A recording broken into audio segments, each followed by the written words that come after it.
इस बीच एक बड़ी खबर आ रही है, बड़ी खबर का रुख करेंगे। उत्तर प्रदेश उपचुनाव से जुड़ी ये बड़ी खबर है, जहां पर तारीख में बदलाव किया गया है। 13 की जगह 20 नवंबर को अब चुनाव होंगे। गंगा स्नान की वजह से तारीख को बदला गया है। केरल, पंजाब में भी 20 तारीख को उपचुनाव होंगे और बीजेपी की मांग पर यह तारीख जो है वो बदली गई है। तो बीजेपी की मांग पर यह तारीख को बदला गया है। उत्तर प्रदेश उपचुनाव, साथ ही पंजाब से लेकर के केरल उपचुनाव को लेकर के यहां पर कुछ बदलाव जो है वो हुए हैं। जहां पर 13 तारीख को चुनाव होना था, वोटिंग होनी थी, लेकिन अब ये 20 तारीख को चुनाव होगा, वहां वोटिंग होगी। तो उपचुनाव की तारीखों को लेकर के बीजेपी ने मांग की थी, क्योंकि कई त्योहार जो है वो सामने थे, जिसे देखते हुए ये बदलाव की मांग की गई थी। और इलेक्शन कमीशन ने अब से कुछ देर पहले जो है इन तारीखों में बदलाव का ऐलान किया है और कहा है कि 13 की जगह अब 20 नवंबर को उपचुनाव होंगे। गंगा स्नान की वजह से ये तारीख बदली गई है। केरल, पंजाब में भी 20 की जगह अब तारीख जो है वो 20 जो तारीख है उसी दिन जो है उपचुनाव होगा। वहां पर भी बीजेपी ने ये मांग की थी। आपको बता दें कि हरियाणा में भी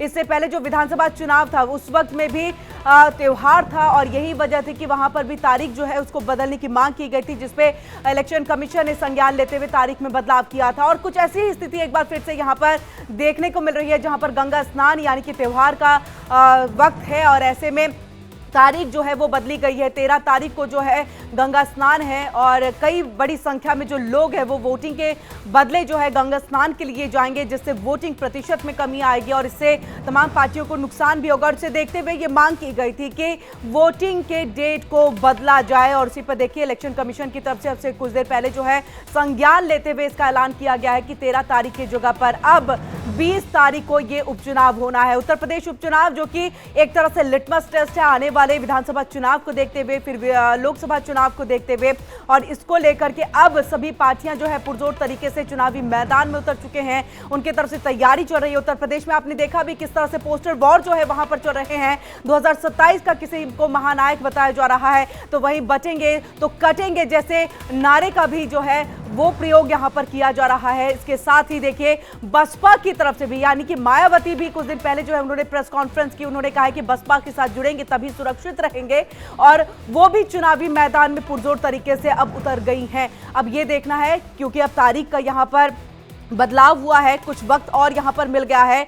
चुनावी मैदान में किस तरह से अब तमाम पार्टियां जो है इसको लेकर के चलती हैं और किस तरह से इस वक्त का, इस समय का जो है वो सदुपयोग सभी पार्टियों की तरफ से किया जाता है, ये देखने वाली बात है। और कितने और पोस्टर जो है वो निकल करके सामने आएंगे, कितने चुनावी नारे निकल करके सामने आएंगे, ये सब देखने वाली बात है। लेकिन इन सब के बीच में बड़ी खबर जिसका हम रुख कर रहे हैं, जिसको लगातार हम अपने दर्शकों तक पहुंचा रहे हैं, जिसमें सबसे पहले तो उत्तर प्रदेश उपचुनाव में तारीख का ये बदलाव किया गया। इसी के साथ साथ केरल और पंजाब में भी उपचुनाव होने हैं और इसको लेकर के भी तारीख में बदलाव करते हुए 20 तारीख का जो समय है, जो दिन है, वो तय किया गया है और 20 तारीख को अब उपचुनाव होंगे ये 3 स्टेट में। बीजेपी की तरफ से मांग की गई थी, इसे इलेक्शन कमीशन ने संज्ञान लिया और उसके बाद इस तारीख को यहां पर बदला गया है।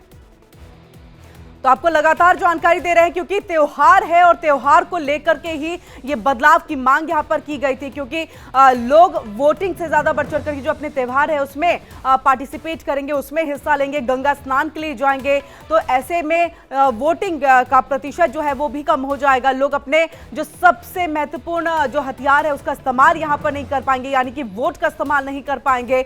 और इसी को देखते हुए ये वोटिंग के डेट में जो है चेंज की मांग की गई थी और ये यहाँ पर बदलाव जो है वो करिए। और हमारे साथ यहाँ पर न्यूज रूम लाइव से जुड़ चुके हैं, न्यूज रूम से लाइव आशीष सिन्हा, उनके पास हम सीधे रुख कर लेते हैं।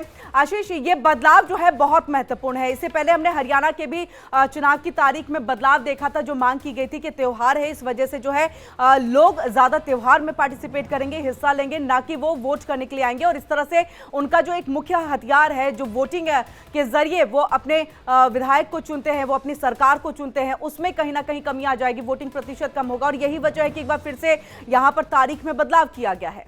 देखिए, दरअसल चुनाव आयोग के समय 4 बड़ी जो पार्टियां हैं, बीजेपी है, कांग्रेस है, आरएलडी है और उसके अलावा जो बीएसपी है, इन सभी ने ज्ञापन दिया था, जिसमें यह कहा गया था कि 13 नवंबर को, यानी जब यूपी में विधानसभा के उपचुनाव होने वाले हैं, उस दिन कार्तिक पूर्णिमा है और कार्तिक पूर्णिमा पर बड़े तादाद में जो सनातन को मानने वाले हैं वो गंगा स्नान करते हैं। अब गंगा स्नान 3 जगहों पर सबसे ज्यादा किया जाता है। पहला बनारस, दूसरा प्रयागराज और तीसरा अगर हम बात करें तो फिर उत्तराखंड में चले जाते हैं लोग। तो इन 3 जगहों पर लोग अगर निकल जाएंगे तो उस दिन वोटिंग की जो प्रतिशत होगा वो तो कम होगा ही, इसके अलावा जो होगा लोग अपने मत करने से महरूम हो जाएंगे। आयोग ने इसको लेकर अभी पिछले मंगलवार को एक लंबी मीटिंग बुलाई थी और उसमें ये पूछा था कि क्या डेट को चेंज किया जा सकता है या नहीं। इसके अलावा जो दूसरी रीजनल पार्टियां हैं उनके भी प्रतिनिधि जो थे उन्होंने भी अपनी रिप्रेजेंटेशन दी थी। इसके अलावा जो कुछ स्वयंसेवी संस्था हैं यानी जो एनजीओ हैं उनकी तरफ से रिप्रेजेंटेशन आया था, यानी 10 से ज्यादा जो रिप्रेजेंटेशन थे वो चुनाव आयोग के सामने आए, जिसमें यह कहा गया कि कार्तिक पूर्णिमा है, गंगा स्नान है, तुलसी विवाह उस दिन है, उस दिन वोटिंग को ना कराया जाए। आयोग ने कहा ठीक है, अब हम 20 नवंबर को यानी तारीखों में बदलाव किया, 20 नवंबर को हम मतदान करेंगे। दरअसल पहले जो गणित बैठाया गया था उसके हिसाब से जो कार्तिक पूर्णिमा थी वो 14 या 15 नवंबर को हो रही थी।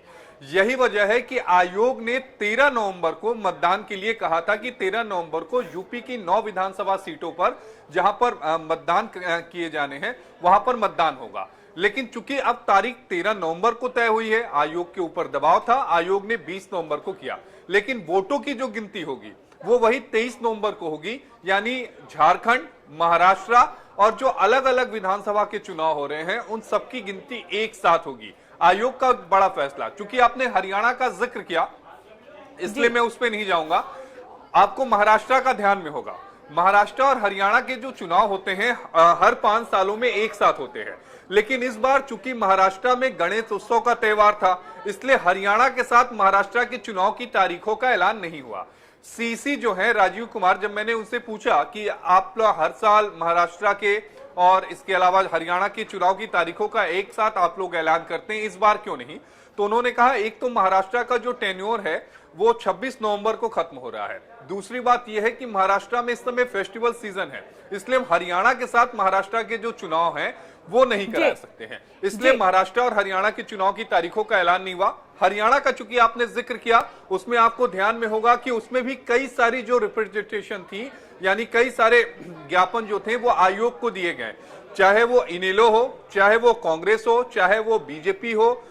इसके अलावा जो दूसरी पार्टियां हैं उन्होंने ये कहा कि जो मतदान है वो 1 अक्टूबर को होने वाला है, सैटरडे संडे छुट्टी, मंडे को ओपन होगा, उसके बाद 2 अक्टूबर को छुट्टी, उसके बाद अग्रसेन जयंती छुट्टी, तो लिहाजा जब 6 दिनों की छुट्टी मिलेगी तो लोग शहर से बाहर चले जाएंगे या फिर राज्य से बाहर चले जाएंगे, जिसके बाद आयोग ने हरियाणा में भी विधानसभा की जो चुनाव की तारीख थी उसमें भी बदलाव किया। बिल्कुल, यही बड़ी वजह है कि जो तारीख है उसमें बदलाव यहां पर किया गया है, लेकिन नतीजे यानी कि रिजल्ट जो है वो सेम डे यानी कि 23 नवंबर को ही आएगा। आशीष जी आप हमारे साथ जुड़े रहिए, वहीं हमारे साथ अखंड प्रताप शाही भी जुड़ चुके हैं। अखंड, आपसे क्योंकि हम लगातार उत्तर प्रदेश के अंदर में, क्योंकि ये उपचुनाव बहुत महत्वपूर्ण है हर पार्टी के लिए, पोस्टर वॉर देख रहे हैं, अब जब ये 13 से बढ़कर के 20 की तारीख तय हो गई है, मुझे लग रहा है कि इन दिनों में क्योंकि ये तारीख बड़ी है, वक्त मिल गया है पार्टियों को अपने तरीके से पुरजोर तरीके से चुनावी मैदान में और उतरने का, तो और भी कुछ पोस्टर वॉर दिख सकते हैं, नारे नए आ सकते हैं सामने में। कैसी तस्वीर दिख रही है उपचुनाव को लेकर के उत्तर प्रदेश के अंदर? बिल्कुल इसका असर दिखेगा, और चूंकि मौका मिल गया है और चूंकि अभी त्योहारों का समय बीता नहीं है, छठ महापर्व अभी बाकी है, पूर्वांचल में खास तौर पे इसका ज़्यादा असर है, पूर्वांचल और बिहार में, लेकिन इसका असर लखनऊ जैसी जगह पे भी दिखाई देता है, राजधानी लखनऊ भी इससे अछूता नहीं है।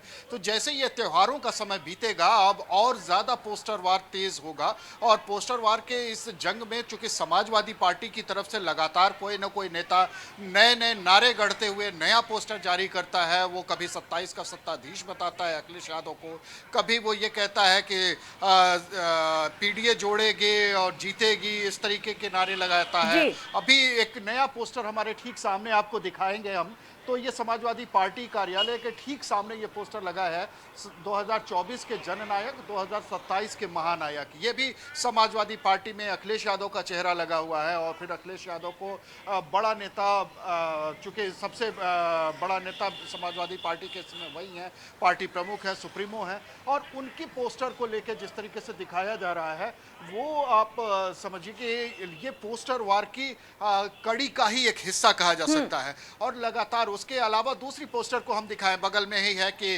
पीडीए जोड़ेगी और जीतेगी, तो ये जो मठाधीश बांटेंगे और काटेंगे इस तरीके का ठीक है, बयान ठीक है देते अखंड, हुए हम इस आपके तरीके पास का, वापस लौटेंगे उत्तर प्रदेश के अंदर में ये पोस्टर वॉर देखिए, ग्राउंड पे रह करके हमारे संवाददाता सहयोगी ने ये पूरी जानकारी और पोस्टर भी दिखाया कि किस तरह से 2027 के जो है महानायक के तौर पर अखिलेश यादव को यहाँ दिखाया जा रहा है। आप दोनों का ही बहुत बहुत शुक्रिया हमसे यहाँ जुड़ने के लिए।